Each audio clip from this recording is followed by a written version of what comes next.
আসসালামু আলাইকুম viewers, welcome back to my channel. আশা করছি সবাই অনেক ভালো আছেন। আজকে আমি আপনাদের সাথে শেয়ার করব কিভাবে যে কোনো বড় মাছের শুটকি ভুনা করবেন। আর আমি চেষ্টা করব আজকের এই রেসিপিটা অনেক সহজভাবে আপনাদের সাথে শেয়ার করার জন্য। আশা করছি আপনারা সবাই পুরোটা সময় জুড়েই আমার সাথে থাকবেন।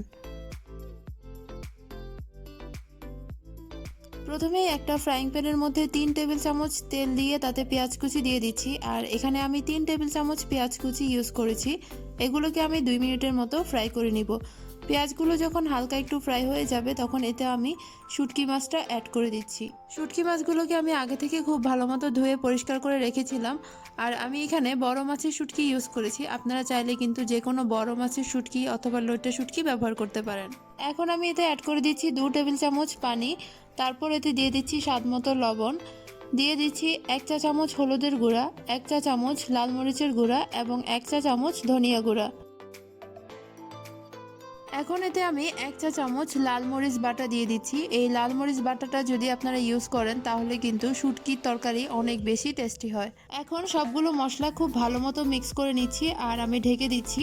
ঢেকে দিয়ে 5 মিনিটের মতো খুব ভালো মতো কষিয়ে নিব।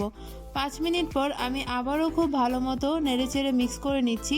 দেখতেই পাচ্ছেন তেলটা উপরে উঠে এসেছে আর শুটকিটাও খুব ভালো মতো কষানো হয়ে গিয়েছে।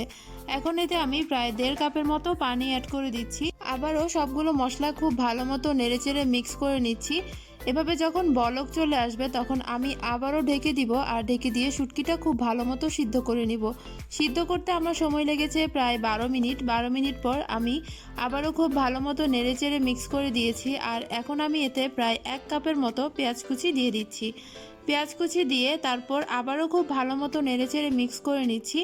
মিক্স হয়ে গেলে এখন আমি দিয়ে দিচ্ছি হাফ কাপের মতো রসুন কুচি। শুটকি তরকারিতে রসুনগুলো একটু বড় হলেই কিন্তু খেতে বেশ ভালো লাগে। এবার আমি আবারও ঢেকে দিচ্ছি 2 থেকে 3 মিনিটের জন্য। 2 থেকে 3 মিনিট পর ঢাকনা তুলে দেখা যাচ্ছে গ্রেভিটা বেশ ঘন হয়ে এসেছে আর তেলটাও উপরে চলে এসেছে। তার মানে এখন শুটকিটা একদম রেডি। এই পর্যায়ে শুটকিটাকে আমি আবারও খুব ভালো মতো নেড়েচেড়ে মিক্স করে নিচ্ছি আর সবশেষে এতে আমি একটা টমেটো কুচি দিয়ে আবারও খুব ভালো মতো মিক্স করে নিচ্ছি। এখন আমি আবারও 1 মিনিটের জন্য ঢেকে দিব আর এই 1 মিনিটের মধ্যে কিন্তু টমেটোটা একটু সিদ্ধ হয়ে যাবে। খুব বেশি কিন্তু সিদ্ধ করার প্রয়োজন নেই। দেখতেই পাচ্ছেন 1 মিনিট পরে টমেটোগুলো সিদ্ধ হয়ে গিয়েছে। আর এই মুহূর্তে আমি চুলার আঁচ বন্ধ করে দিচ্ছি কারণ আমার শুটকিটা এখন একদম রেডি সার্ভের জন্য। এভাবে যদি আপনারা বাসায় শুটকি ভুনার রেসিপিটা করে থাকেন তাহলে বিশ্বাস করুন মাছ মাংস কোনো কিছু ছাড়াই কিন্তু নিমেষে 1 প্লেট ভাত খেতে পারবেন। আশা করছি আমার রেসিপিটা আপনাদের ভালো লেগেছে। যদি ভালো লেগে থাকে অবশ্যই লাইক কমেন্ট শেয়ার করবেন আর যারা সাবস্ক্রাইব করেননি প্লিজ সাবস্ক্রাইব করবেন। আল্লাহ হাফেজ।